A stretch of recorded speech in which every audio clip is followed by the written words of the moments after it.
ইতিবাচক চিন্তা করে পরিবর্তন চায় মানুষ, কিন্তু পরিবর্তন হয়েছে কতটা? পরিবর্তন নাকি লুটপাট? বাস স্ট্যান্ড থেকে লঞ্চঘাট, কারওয়ান বাজার থেকে সচিবালয়, সর্বত্রই চলছে লুটপাটের এক মহা উৎসব। থেমে নাই গণমাধ্যম। 5ই আগস্টের পরে অনেক টেলিভিশন, পত্রপত্রিকা বন্ধ হয়েছে, অনেকগুলো চালু হয়েছে। হয়েছে কর্তার পরিবর্তন, কিন্তু এই পরিবর্তনে অনেকেই হাজারপতি থেকে হয়েছেন কোটিপতি। আজ আপনাদের একজন মিলেনিয়ারের গল্প বলবো। কে সেই ভাগ্যবান মিলেনিয়ার? চলুন দেখে আসি। গত 15 বছরে আওয়ামী লীগ সরকারের সময় তিনি ছিলেন দুধে ভাতে। এস আলমের কাছ থেকে নিয়েছেন কোটি কোটি টাকা। সেই টাকায় ঢাকার মোহাম্মদপুরে অন্যতম দামি এলাকা সলিমুল্লাহ রোডে কিনেছেন ফ্ল্যাট এবং গাড়ি। বড় ছেলেকে পড়িয়েছেন ঢাকার অন্যতম দামি স্কুল অক্সফোর্ড ইংলিশ মিডিয়ামে, যার পেছনে মাসিক খরচ লাখ টাকার বেশি। ছেলেকে পড়াতে এত টাকা যখন তিনি ব্যয় করতেন, তখন তার মাসিক বেতন ছিল সর্বোচ্চ 73,000 টাকা। অফিস সহ যেখানেই যান তার গাড়িতে থাকে বিদেশি ব্র্যান্ডের বোতলজাত পানি, কারণ বিদেশি ব্র্যান্ডের মিনারেল ওয়াটার ছাড়া অন্য কোনো পানি পান করলে তার নাকি পেটে অসুখ করে। তার পরিবারের অন্য 4 সদস্যের জন্য একই নিয়ম, তারা বিয়ে বাড়িতে গেলেও সাথে করে মিনারেল ওয়াটার নিয়ে যান। ভদ্রলোক বিদেশি সিগারেট ছাড়া অন্য কোনো সিগারেট খান না। নিজেই গর্ব করে বলেন তার একটি সিগারেটের দাম 30 টাকার উপরে। সিগারেটের পেছনে তার মাসিক ব্যয় প্রায় 50,000 টাকা। তাহলে প্রশ্ন ওঠা খুব স্বাভাবিক, একজন ব্যক্তির মাসিক আয় কত হলে তিনি মাসে সিগারেটের পেছনে 50,000 টাকা ব্যয় করতে পারেন? সরকার পরিবর্তনের পর তিনি এখন ঢাকার 5 তারকা হোটেল সোনারগাঁ, ওয়েস্ট এন্ড ছাড়া অন্য কোথাও খেতে বসেন না। এতক্ষণ ধরে যার কথা বললাম তিনি 71 টেলিভিশনের শফিকুল ইসলাম ওরফে শফিক আহমেদ। শফিক আহমেদকে নিয়ে আমাদের ধারাবাহিক প্রতিবেদনের আজ দেখুন প্রথম পর্ব। তার মাসিক বৈধ বেতন জুলাই পর্যন্ত ছিল 73,000 টাকা। এরপর পদোন্নতি পেয়ে বেতন বেড়েছে। রংপুরের একটি নিম্ন মধ্যবিত্ত পরিবারের এই ব্যক্তি 71 টেলিভিশনে সাংবাদিকতার নাম ভাঙিয়ে কোটি কোটি টাকা কামিয়েছেন। শফিক আহমেদ 71 টিভিতে বিএনপি বিটের সিনিয়র রিপোর্টার হিসেবে যোগ দেন 2012 সালে। জিয়াউর রহমানের মাজারে বিএনপির ফুল দিতে যাওয়া ছাড়া বিশেষ কোনো প্রতিবেদন করতে পারেনি। টেলিভিশনটিতে কোনোদিন একটি ব্রেকিং বা স্কুপ নিউজ দেওয়ার নজির তার নেই। যোগ্যতা তার একটাই, তা হচ্ছে তিনি বিএনপি বিট করেন। এই টিভিতে যোগদানের সময় তার বেতন ছিল মাত্র 40,000 টাকা। এরপর ধাপে ধাপে গত 12 বছরে জুলাই মাস পর্যন্ত বেতন দাঁড়ায় 73,000 টাকায়। তাই বোঝাই যায় বেতনের বাইরেও তার বিশাল একটি আয় ছিল। এই আয়ের বেশিরভাগ এসেছে আলোচিত ব্যবসায়ী এস আলমের কাছ থেকে আর নানা ধরনের অনৈতিক ধান্দা করে। শফিকের সাথে তারেক রহমানের ভালো যোগাযোগ আছে। পরিস্থিতি পরিবর্তন হলে এস আলমকে দেখে রাখবে, এসব কথা বলে এস আলমের কাছ থেকে নিয়মিত মাসিক ভাতা নেওয়ার পাশাপাশি নগদ 5 কোটি টাকার বেশি নিয়েছেন বলে অভিযোগ উঠেছে। এস আলমের কাছ থেকে তার টাকা নেওয়া শুরু 2016 সাল থেকে, যা এখনও চলমান। এর বাইরে বিগত সরকারের সময় 71 টেলিভিশনের নাম ভাঙিয়ে এলজিডি, জনস্বাস্থ্য প্রকৌশল ও শিক্ষা প্রকৌশল দপ্তরে দুর্নীতিগ্রস্ত প্রকৌশলীদের কাছ থেকে বদলি বাণিজ্য, ঠিকাদারদের কাজ পাইয়ে দেওয়া ও কর্মকর্তাদের দুর্নীতির ফাইল জোগাড় করে নিউজের ভয় দেখিয়ে বিপুল পরিমাণ অর্থ তিনি বাগিয়েছেন।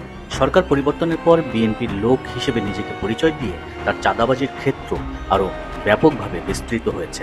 সাংবাদিকতাকে পুঁজি করে শফিকের এসব দুর্নীতি সাংবাদিক মহলের সবাই জানেন। নির্ভরযোগ্য সূত্র জানিয়েছে, বৈষম্য বিরোধী আন্দোলনের সময় 71 টেলিভিশন যখন সরকারের কথায় আন্দোলনের নিউজ বন্ধ করে দিয়েছিল, তখন 71 টিভির বেশ কয়েকজন সাংবাদিক ব্যবস্থাপনা পরিচালক মোজাম্মেল বাবুর কাছে প্রতিবাদ করেছিল। কিন্তু তখন শফিক আহমেদ প্রকাশ্যে মিটিংয়ে বলেছিলেন, আন্দোলনের নিউজ বন্ধ করে মোজাম্মেল বাবু ঠিক কাজই করেছেন।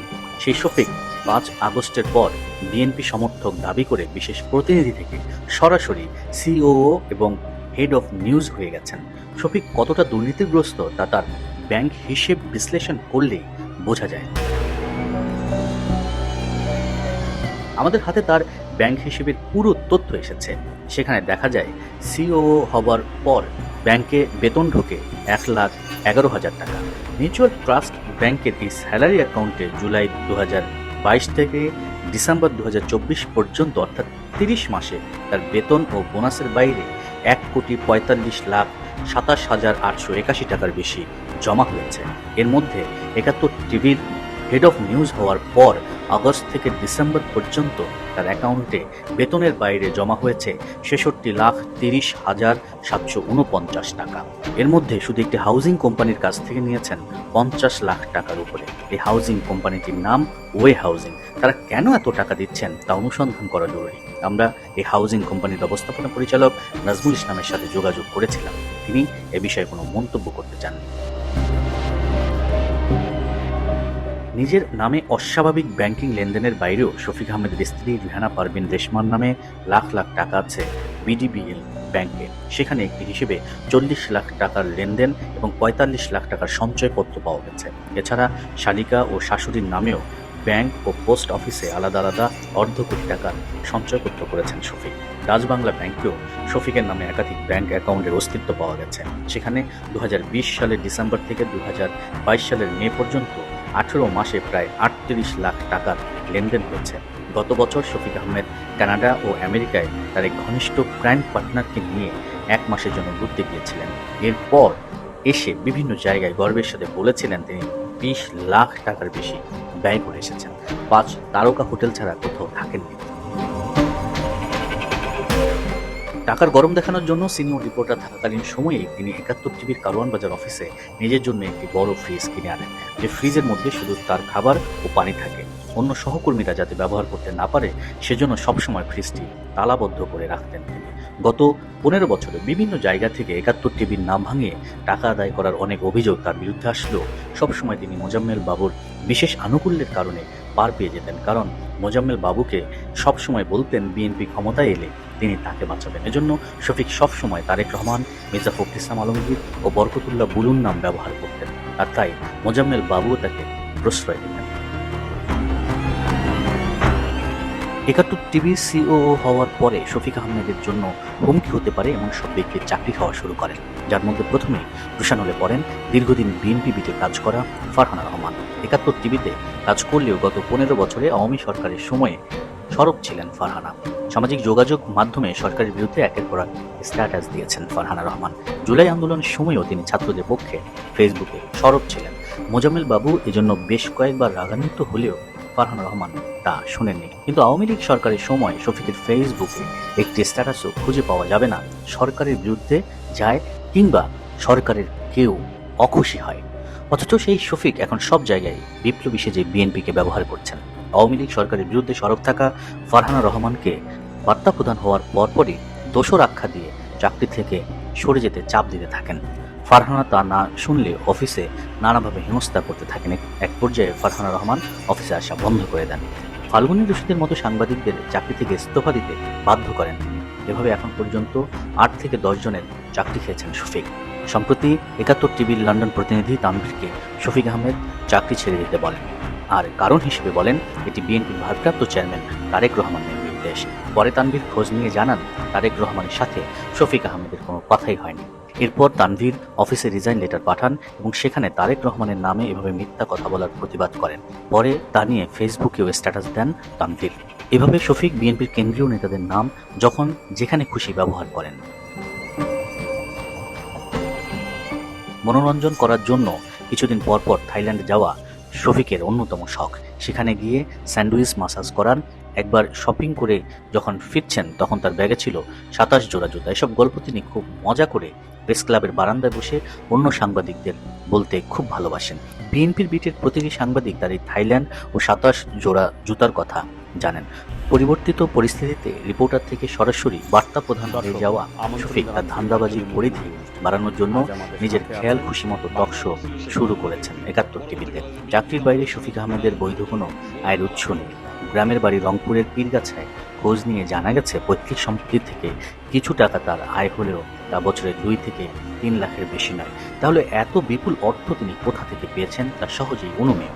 আমরা খোঁজ নিয়ে নিশ্চিত হয়েছি এনবিআর এর ট্যাক্স ফাইলে তার এসব সম্পদ ও অর্থ লেনদেনের কোনো হিসেব দেওয়া হয়নি। এবার আসি শফিকের স্যুট বিলাসে। তার আলমারিতে কমপক্ষে অর্ধশত স্যুট রয়েছে। ছোট লোকের টাকা হলে যেমন উদ্ভট রঙের কাপড় পরা শুরু করেন, শফিকের বেলায় ঠিক তেমন উদাহরণ খাটে। গত কয়েক বছর ধরে প্রতি শীতে লাখ টাকার স্যুট বানান। তবে আগস্টের পর এবার প্রায় ৫ লাখ টাকা শুধু স্যুটই বানিয়েছেন শফিক। সেই সাথে কয়েক ডজন শার্ট, প্যান্ট যার মূল্য প্রায় 1 লাখ টাকার বেশি। গত মাসে স্ত্রী ও 3 সন্তানকে নিয়ে মালয়েশিয়া বেড়াতে গিয়েছিলেন শফিক। কত টাকা বিনিয়োগ করলে সেখানে সেকেন্ড হোম করা যাবে সে বিষয়েও সংশ্লিষ্টদের সাথে কথা বলে এসেছেন। এর বাইরে আমেরিকায় কত টাকা বিনিয়োগ করলে ইনভেস্টমেন্ট কোটায় পরিবার সহ ভিসা পাওয়া যাবে সেই বিষয়েও আইনজীবীদের সাথে কথা বলেছেন এই মহান সাংবাদিক। দুর্নীতির বিরুদ্ধে শক্ত অবস্থান ও সমাজের বৈষম্য দূর করতে আসা বর্তমান সরকার শফিকের মতো মহা দুর্নীতিবাজ ও ধান্দাবাজের বিরুদ্ধে যদি তদন্ত করে ব্যবস্থা না নেয় তাহলে বোঝা যাবে শুধু রাজনৈতিক কারণে কিছু সংখ্যক সাংবাদিকের ব্যাংক অ্যাকাউন্ট তলব ও ফ্রিজ করেছে সরকার। তাদের আসল উদ্দেশ্য দুর্নীতি দমন, সুশাসন বা জবাবদিহিতা নয়। অনেকেই বিশ্বাস করেন আওয়ামী লীগের শাসনামলে বাংলাদেশের সাংবাদিকতা ছিল অত্যন্ত চ্যালেঞ্জিং। বিপ্লবকে পুঁজি করে বাংলাদেশে এসেছে বড় ধরনের একটি পরিবর্তন। তবে বাস্তবতা বলে ভিন্ন কথা। বিপ্লবকে পুঁজি করে আওয়ামী লীগকে গালমন্দ করে একটি দুষ্ট চক্র ঢুকেছে বাংলাদেশের গণমাধ্যম। দুষ্ট চক্রের হাতে যদি থাকে বাংলাদেশের গণমাধ্যম এবং বাংলাদেশ, তাহলে সাংবাদিকতার পথ অনেকটাই কঠিন, ভয়াবহ কঠিন। আমিমুল হাসান, লন্ডন, যুক্তরাজ্য।